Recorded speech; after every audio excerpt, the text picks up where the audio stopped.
Bersama si Fauzan kita debat bukan debat online. Kita debat terbuka offline ya. Di mana? Offline. Di Jepang. Di mana? Jakarta. Oke, di Jepang. Gak usah di Amerika. Di Jepang. Di Jakarta. Di Jakarta. Ya. Di Jakarta. Kenapa sama-sama di luar negeri? Udah. Sama Sebentar. Gini, Erik, kalau ada yang nyali kau saya sudah undang kau open cam. Coba open cam. Coba buka open cam saya. Open cam tahu Bapak. Enggak boleh organisasiku. Ya. Kau tuh tahu Teni Amat, Teni Heang, Teni Bujangmu. Gembel aja banyak gaya luar negeri. Kau beli rokok aja masih ketengan luar negeri. Katanya Jepang dasar. Kau memang bisa tipu-nipu si Paulus juga nya ini.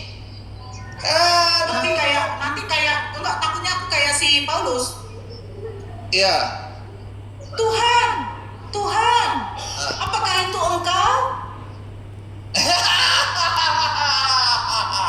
Woi, Pati mau. Oke, Yon Keno apa? Yon Keno apa namanya ini? Yon Keno kelas. Direndahkan dia sendiri ya, dia sendiri merendahkan pendetanya itu ya. Pendeta itu penakut begini-gini ya Allah, pendeta direndahkan ya Pak. Tersinggung nggak tersinggung teman-teman para pendeta itu.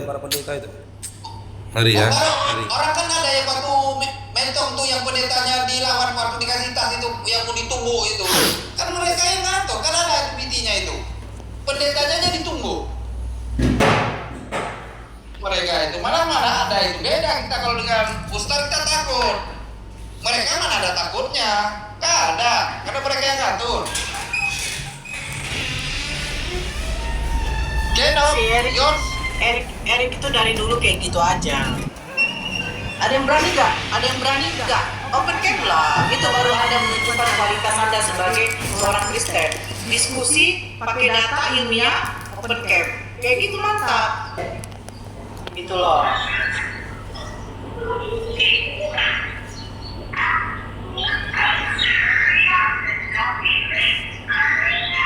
Nah itu yang itu lagi aku dari orang sinyalku lelet yang Kristen nih. Oh salah, udah itu kan. Erwin apa? Erwin Putra Barat ya. Besar kali congor menolak. Yang ukuran. Oh, Erwin Putra ya. Nah, sekarang coba open cam. Ayo, Mana dia? Siapa yang turun kak? Turun sendiri dia. Turun sendiri ya. Ayah mengajukan jempol untuk Ezra dari awal ada di sini. Iya kak. Tapi itu ya, itu saudara ini si Ezra ini sangat tahu terus. Tuh betul bilang. Bukan begitu. Kalau kita pakai data gitu loh. Ya enak. Iya kak. Sama-sama tunjukkan data. Biar jangan ada penghujatan. Saya tunjukkan data. Ya kan? Apa yang mau? Kalian mau bahas data saya silakan. Jadi jujur aja kak ya, sebenarnya kayak pribadiku sendiri, aku mulai dari tahun 2015, aku dari Sumatera Utara sana berangkat ke Bandung. Setelah di Bandung, aku dari 9 tahun lah, udah nggak pernah aku ke gereja. Ini dari pribadiku ya, karena kenapa? Gereja Gak boleh gitu deh. enggak.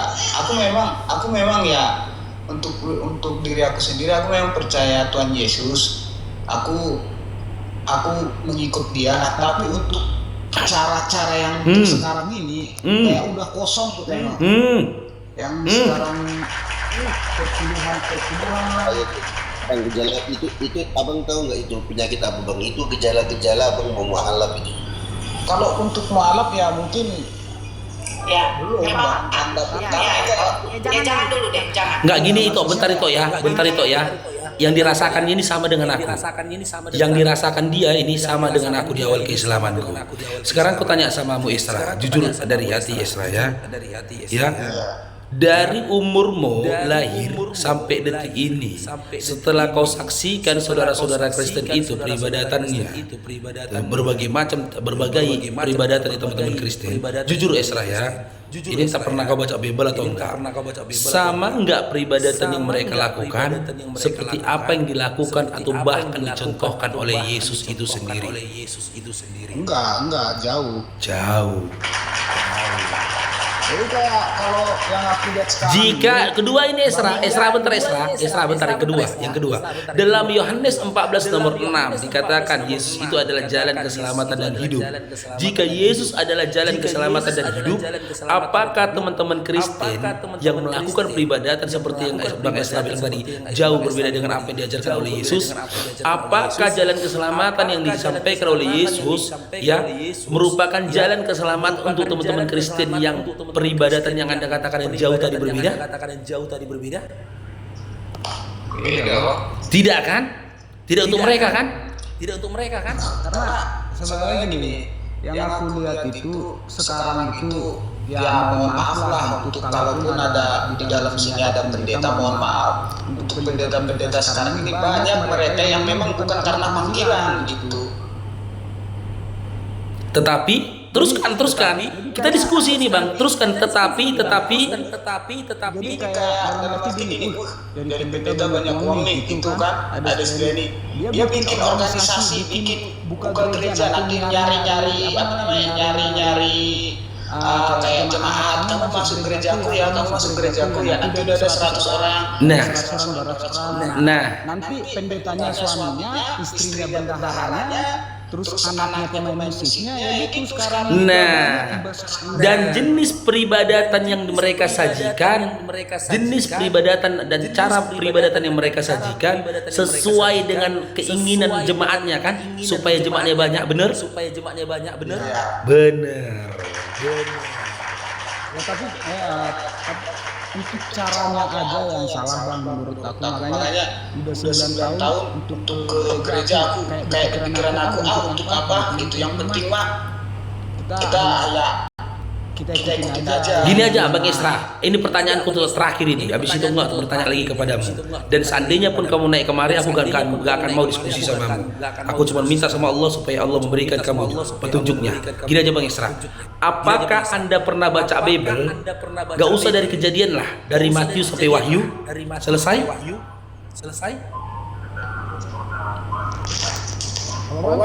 Apakah Esra pernah baca Bible? Ya, dari Matius sampai Wahyu. Selesai Anda baca?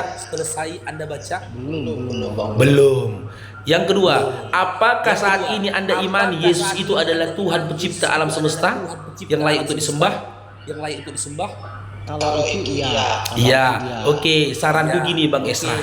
Ya, saranku gini Bang Esra. Kau tak ke gereja pun itu bukan sesuatu yang dibenarkan. Gitu loh. Karena apa? Hidupmu ini sama dengan orang ateis. Ya, pengakuan tentang pengakuanmu tentang kekagumanmu terhadap Yesus itu hanya sekedar lisanmu saja saat ini. Karena apa? Karena kau tidak mengikuti apa-apa yang diperintahkan oleh Yesus.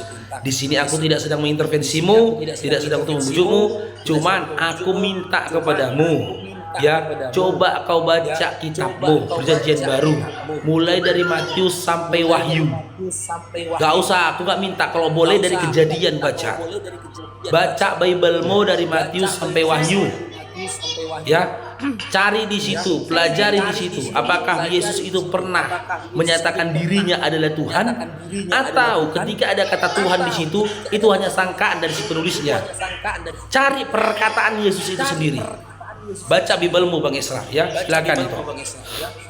Ya, siap. Iya. Oke, makanya saya bilang kalau Esra, kalau kamu deh, mungkin saya untuk mualaf ya, saya bilang katakan ya memang jangan dulu, karena kalau orang yang mualaf ini orang yang sudah memantapkan Yang ukur keimanannya, begitu sudah mantap gitu loh, mantapnya.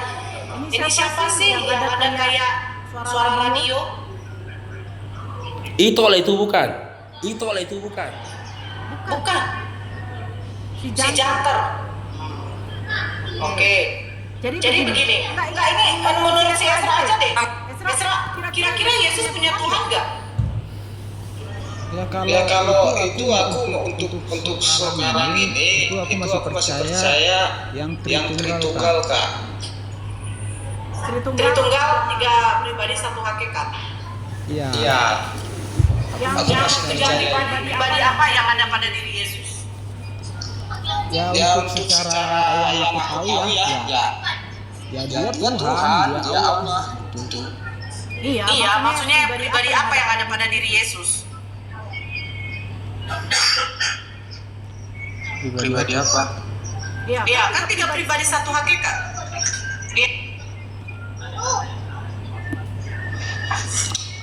Pura. Inilah maksudnya Bapak.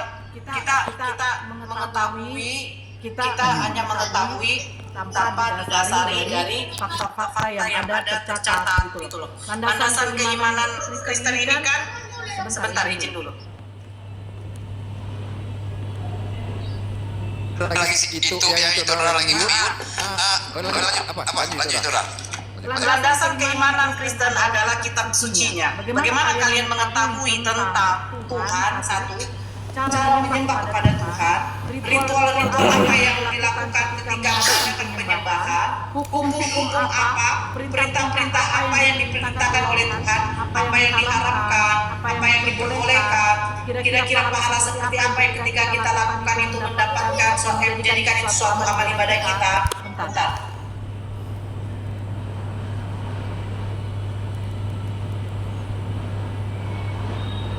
Itu adalah di dalam kitab suci, betul ya, Esra ya, betul ya Esra ya. Oke, sekarang saya bertanya begini, apakah Yesus punya Tuhan?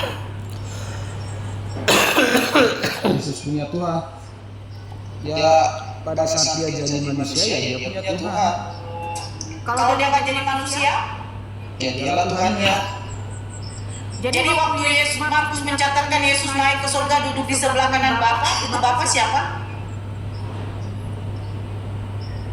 Jangan dulu dinaikkan orang. Bapak itu siapa?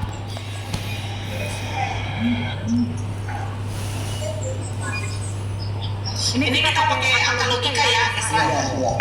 Ya. Ketika dia sudah tidak jadi manusia, betul tidak?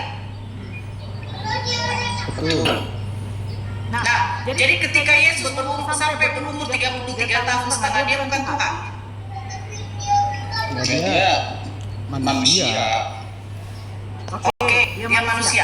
Ketika Yesus melakukan mukjizat, itu dapatnya dari mana? Dari Tuhan. Berarti ada Tuhan lain yang memberikan mukjizat kepada Yesus sehingga Yesus melakukannya. Iya. Jadi Tuhan lain itu siapa? Tuhan Allah. Jadi Bapa itu Tuhan, Yesus Tuhan.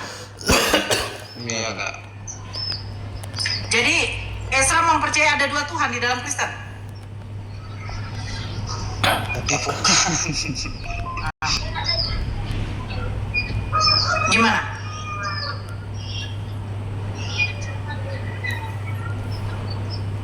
Oke, saya buat satu contoh ya.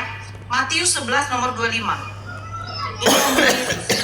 Pada waktu itu berkatalah Yesus, aku bersyukur kepadamu Bapa, Tuhan langit dan bumi.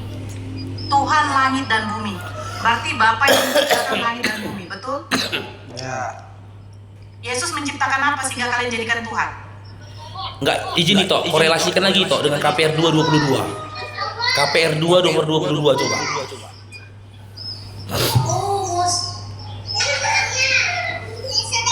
Belajar kita pelan-pelan ini Bang Esra ya. Ya izin ya, aku nengok kau nih kondisi apa? Karena kasihan, kau kebingungan nih. KPR 2 nomor 22. Kau kebingungan. Cuman masalahnya gini ya Bangku, kau nggak mau baca Bibelmu, itu masalahnya ini. Ya justru Bang, Ya, nggak apa-apa. justru kalau makin ku baca, aku makin bingung Bang. Nanti kebingunganmu itu menggiringkan kau kepada jalan yang benar. Maka harus baca. KPR 2 22 itu coba baca itu. KPR 2 22. Hai Ini pernyataan dari Paulus sendiri. Dengarlah perkataan ini. Yang aku maksudkan ialah Yesus dari Nazaret, seorang yang telah ditentukan Allah dan yang dinyatakan kepadamu dengan kekuatan-kekuatan dan mukjizat-mukjizat dan tanda-tanda yang dilakukan oleh Allah dengan perantaraan Dia di tengah-tengah kamu seperti yang kamu tahu. Jadi Yesus melakukan mukjizat, tanda-tanda itu semua atas izin Allah. Jadi Yesus ini memimpin dia. Ya, sama seperti hal ketika Yesus harus dilahirkan oleh Bunda Maria. Pakai perantara bukan? Bukankah Yesus butuh seorang rahim perempuan? Betul? Nah, dengan semua data yang kita tunjuk tadi itu, coba ditanya ada Bang Esranya. Yang layak untuk disembah Yesus atau Allah Bapa yang telah mengutus Yesus? Allah Bapa yang mengutus Yesus. Itu dia. Terus kenapa Yesus kalian jadikan Tuhan? Itu dia. Ya, makanya aku bilang tadi kayak ke Bang Paul ya. Aku justru karena kayak abang bilang tadi bingung. Dia betul aku Iya, bingung. Karena kenapa semakin ku baca kayak gini. Saat dia berdoa di atas batu, dia berdoa ke siapa? Kan dia kan itu. Nah, itu yang aku pikirkan juga. Ya Bapak.